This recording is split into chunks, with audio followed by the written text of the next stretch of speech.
Hello friends, आज की इस वीडियो में हम बात करने वाले हैं शॉर्ट हैंड डिक्टेशन के ऊपर। तो जब भी आप डिक्टेशन करते हैं तो डिक्टेशन करते वक्त आपके बहुत से वर्ड्स मिस्टेक्स मतलब गलत निकल जाते हैं और आपके बहुत से वर्ड्स छूट भी जाते हैं। और जब भी आप ट्रांसक्राइब करते हैं शॉर्ट हैंड को तो उस वक्त आप अपनी शॉर्ट हैंड लिखी हुई नहीं पढ़ पाते।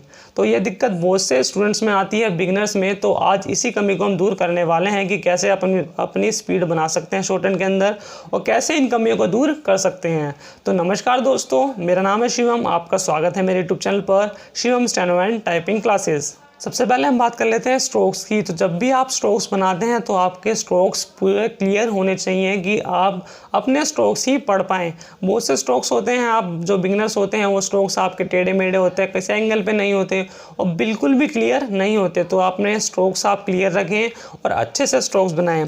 ठीक है, तो आपने स्ट्रोक्स बना लिया, आपने पिटमैन बुक शॉर्ट हैंड सीख ली पूरी और लास्ट में आपकी स्पीड बनाने की बारी है तो आप बड़े बड़े स्ट्रोक्स बनाते हैं शुरुआत में, जिससे आपकी क्लियरिटी बड़े स्ट्रोक्स बनाने की।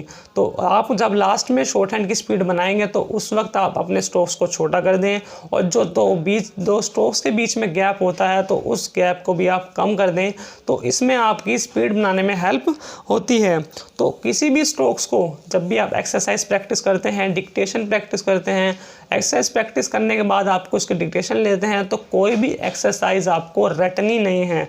इस बात का आपको खास ध्यान रखना है कि कोई भी एक्सरसाइज आपको रटनी नहीं है, उसकी आपको अच्छे से प्रैक्टिस करनी है। तो कोई भी स्ट्रोक्स आप रटते हैं, एक्सरसाइज रटते हैं तो आपको कुछ टाइम के लिए उसको वो तो याद रहता है, पर आप जैसे जैसे थोड़े दिन बीत जाते हैं आप उस स्ट्रोक्स को भूल जाते हैं। तो आपको रटना बिल्कुल भी नहीं है, सब आपको प्रैक्टिस से करना है। इससे आपको याद भी हो जाएगा, आपको ये स्ट्रोक्स भी क्लियर बनेंगे और आपको अच्छे से प्रैक्टिस भी हो जाएगी। और इसके बाद हम बात कर लेते हैं रीड एंड राइट। मतलब आपको शॉर्ट हैंड के अंदर पढ़ना भी आना चाहिए शॉर्ट हैंड और उसके बाद आपको लिखनी भी आनी चाहिए। तो आपको करना क्या है, जब भी आप किसी शॉर्ट हैंड एक्सरसाइज की डिक्टेशन करें तो पहले आप उसको रीड कर लें, उसके बाद आप उसके डिक्टेशन करें। डिक्टेशन करने के बाद आप तुरंत उसको रीड करें, जिससे आपकी प्रैक्टिस भी होती रहेगी शॉर्ट हैंड की और आप रीड भी कर पाएंगे। तो आपने डिक्टेशन कर ली, तो डिक्टेशन करने के बाद आपके जितने भी वर्ड डिक्टेशन के अंदर मिस्टेक्स निकलते हैं, गलतियाँ निकलती हैं, तो उन वर्ड्स की आपको निकालना है, हाईलाइट करना है। जैसे भी आप कर सकते हैं तो उन वर्ड्स की आपको अच्छे से प्रैक्टिस करनी है, जिससे वो आगे जाके वो वर्ड दोबारा मिस्टेक्स आपसे ना हो पाएँ।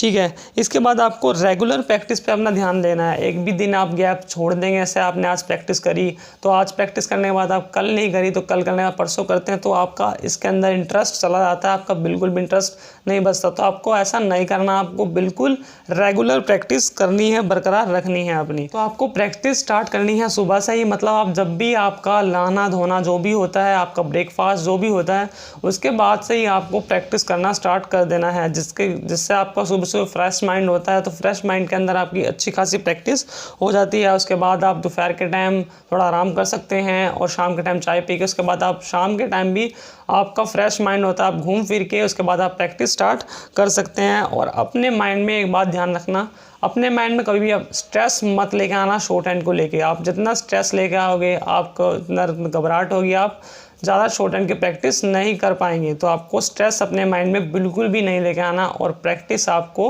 बरकरार रेगुलर रखनी है, बिल्कुल क्लियर स्ट्रोक्स बनाकर।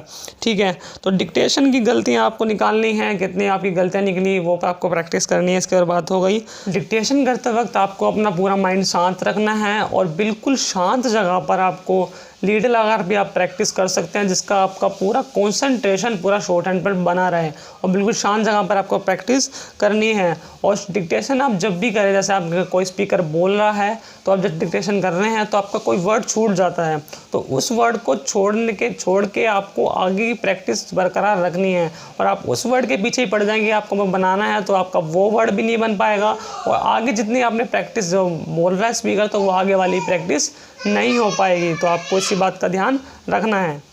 तो आपको इन छोटी छोटी बातों को ध्यान में रख के शॉर्ट हैंड डिक्टेशन की प्रैक्टिस करनी है, तभी आपकी ट्रांसक्राइब अच्छे से हो पाएगी और आपके मिस्टेक्स भी कम निकलेगी। तो अगर आपको वीडियो अच्छी लगी तो वीडियो को लाइक कर दें, चैनल को सब्सक्राइब करें और बेल आइकन को प्रेस करना ना भूलें। और आपको शॉर्ट हैंड सीखनी हो, चैप्टर वाइज से शुरू शॉर्ट हैंड सीखनी हो तो मैंने चैप्टर फर्स्ट का लिंक दे रखा है डिस्क्रिप्शन में, तो वहाँ से आप चैप्टर वाइज शॉर्ट हैंड सीख सकते हैं।